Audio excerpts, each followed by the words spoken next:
İş var qardaş, getsin işləsin, nə işi var burada? Gedib işləyər də. O canında qorxu olan heç. Mən ancaq fakt o vəziyyətdəyəm ki, mən bu dəqiqə danışıram. İstən adımı da deyim, familiyamı da deyim, nə qorxum, çəkim də yoxdur. Çağırsın da gəlsin mənim bir dənə hökumətin bir dənə nümayəndəsi gəlsin məndən maraqlansın ki, qardaş, nə üçün bu vəziyyət? Sosial yardıma dedilər müraciət elə. Getdim müraciət elədim, qardaş deyir uyğunsuzluqdur. Ha, nəyin uyğunsuzluğudur?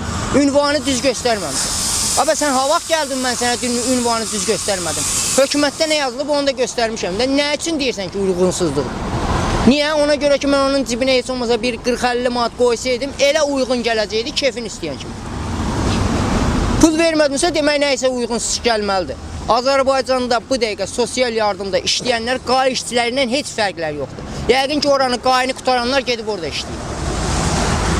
Maşında nə cür lazımdır sən üçün bir dəqiqədə çepeyini tapsınlar, göstərsinlər. Düzdür qardaş? Maşın elədir də.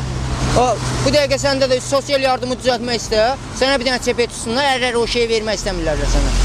Çepey tutsunlar, səni kənarlaşdırsınlar. Vermirlər. Azərbaycanda sosial yardımı fakt vermirlər.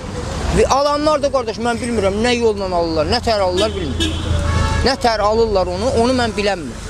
1 milyon insan varsa, onun yalan olmasına əgər 800 minini iş işləyirsə, nə deyirsən deyən? 1200 min işləyir, o 800 mini də ondan alır, bir-birindən. Cəmaət bir-birindən dolanır, dövlətdən dolanan yoxdur. Cəmaət bir-birindən dolanır, fakt. Dövlətdən hansısa bir yardım gələ, bir şeyləyə, xeyri yoxdur ki. Yoxdur, fakt. Burada dayananların əksəriyyətinin biri deyə bilməz ki, mən dövlətdən falan qədər 1 manat yardım aldım. Heç bir nə yardım, nə falan, ondan aldım. Bu günə kimi aşağı təbəqənin istədiyi nəysə olub, yox. Ancaq elə onların istədiyi olub. Onun istədiyi də milləti bu günə qoymaqdır, elə bu düşüb də bu millət bu günə. Qaldı ki, qorxmağa heç kim qorxmur ya burada. Cəmaət düşür, daha onsuz da canından bezir. Canından həqiqətən də bezir, ha. O vəziyyətə gəlib çıxıb ki, mən bunu nəsə danışacağım ki, kimsə gedib bunu harsısa göstərəcək, mənim başıma ağrıdacaqlar, yox. Ondan keçib.